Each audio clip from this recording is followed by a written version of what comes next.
Non veg சமையல் சொந்தங்களுக்கு வணக்கம். இன்றைக்கி ரொம்ப ஈஸியாக ரொம்ப சிம்பிளாக ஒரு புலாவு தான் செய்ய போகிறோம். பரபரப்பான காலை நேரத்தில் நீங்கள் சிம்பிளாக ஒரு டிஃபன் செய்யணும்னு நினச்சிங்கன்னா கண்டிப்பாக இந்த மாதிரி ட்ரை பண்ணி பாருங்கள். அதை விட முக்கியமாக நீங்கள் இந்த மாதிரி ரெடி பண்ணும்போது உங்கள் வீட்டில் இருக்கிற கேஸும் உங்களுக்கு மிச்சமாகும். அதனால் கண்டிப்பாக ட்ரை பண்ணி பாருங்கள்.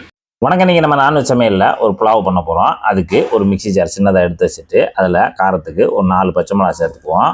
இஞ்சி துண்டு சின்னதாக இந்த மாதிரி சின்னதாக 2 துண்டு இஞ்சி துண்டு சேர்த்துக்குவோம். புளித்தலை பார்த்தீங்கன்னா நல்லா கொஞ்சமாக நல்லா கட் பண்ணி நல்லா கழுவி வச்சுருக்கோம். அதை கொஞ்சமாக சேர்த்துக்கலாம். இந்த அளவுக்கு, அதாவது ஒரு 5 விரல் அளவு. அதோடு சேர்த்து ஒரே ஒரு கிண்ணம் தேங்காய் துருவல். இது கிட்டத்தட்ட நமக்கு ஒரு கையகலம் ஒரு தேங்காய் சில்லை எடுத்து துருவி வச்சுருக்கோம். அதையும் நம்ம உள்ளே சேர்த்துக்கலாம். இப்போ தண்ணி எதுவும் சேர்க்காமல் இதை குறப்பாக அரைச்சி எடுத்து வந்துக்கலாம். இந்த மாதிரி நல்லா பல்சு முள்ள வச்சு விட்டு அரைச்சி இந்த மாதிரி அரைச்சி எடுத்துக்கணும். கொஞ்சம் குறப்பாக இது அப்படியே இருக்கட்டும்.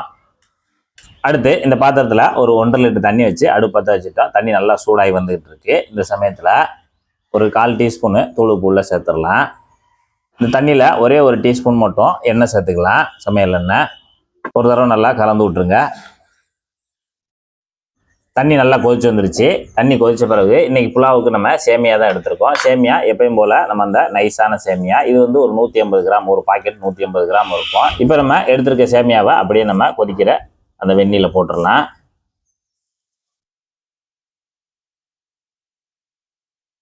இப்போ நம்ம உள்ளே சேர்த்துட்டு ஸ்டவ் ஆஃப் பண்ணிடுங்க. ஸ்டவ் ஆஃப் பண்ணிவிட்டு ஒரு தடவை நல்லா கலந்து விடுங்க. இப்படியே ஒரு 5 நிமிஷம் நம்ம மூடி போட்டு வெந்நிலே வச்சிடலாம். அது நமக்கு இந்த வெந்நிலே நல்லா வெந்து வந்துடும்.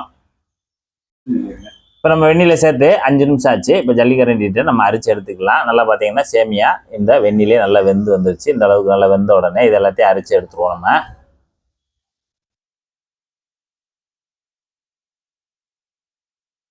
எல்லாத்தையுமே அரிச்சு வடிகட்டியில் போட்டுடலாம். இப்போ நம்ம வடிகட்டுறதுக்கு தட்டில் தட்டியாச்சு. இது அப்படியே லேசாக உலச்சி விடுங்க. உலச்சி விட்டுட்டு இது கொஞ்சம் நமக்கு வெதுன்னு ஆறி வரட்டும்.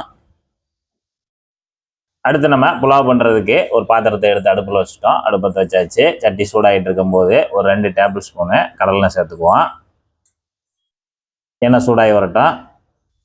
எண்ணெய் சூடானோடனே ஒரு 1/2 டீஸ்பூனு கடுகு, ஒரு டேபிள் ஸ்பூனு சமையல் கடலைப்பருப்பு. கடுகும் நமக்கு அந்த சமையல் கடலைப்பருப்பும் நல்லா எண்ணெயிலே பொரிஞ்சு வரட்டும். ஒரு 1/2 டீஸ்பூனு சின்ன சீரகம். நல்லா பொரிஞ்ச உடனே 5 கிராம் முந்திரி பருப்பை உள்ள சேர்த்துக்குவோம். முந்திரி பருப்பை போட்டு அந்த எண்ணெயிலே லேசாக ப்ரௌன் ஆகிற வரைக்கும் நம்ம வறுத்துக்கலாம்.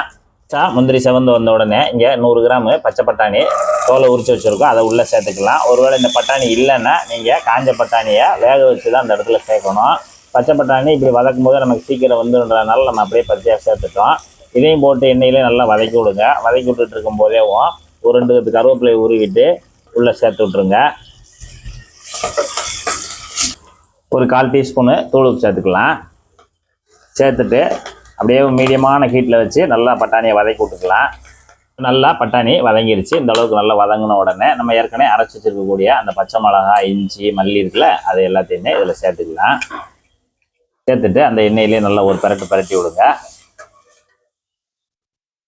1 நிமிஷம் மட்டும் அந்த எண்ணெயிலே நல்லா புரட்டி விடுங்க. அந்த மாதிரி நல்லா ட்ரை ஆயிரும். எண்ணெய் நிறைய இருக்கக்கூடாது. இப்போ ட்ரை ஆயிடுச்சு பார்த்தீங்களா, இந்த அளவுக்கு நல்லா இருக்கணும். இப்போ சேமியா நல்லா ஆற வச்சுருக்கோம். அதை எடுத்து நம்ம கொஞ்சம் கொஞ்சமாக இதில் சேர்த்துக்கலாம்.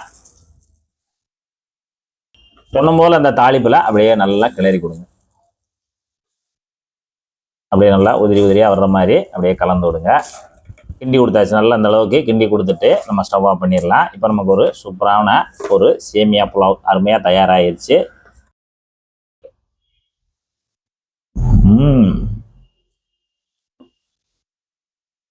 ஒரு காலை நேரத்திலையும் ஒரு மாலை நேரத்தில் நீங்கள் சுருக்கமாக ஒரு டிஃபன் செய்ய நினைச்சீங்கன்னா இந்த புலாவ் செய்யலாம். ரொம்ப அருமையாக இருக்குது. இதே போல் நீங்களும் செய்து சாப்பிட்டு எப்படி வந்தன்றதை கமெண்ட்ல சொல்லுங்கள். நன்றி, வணக்கம்.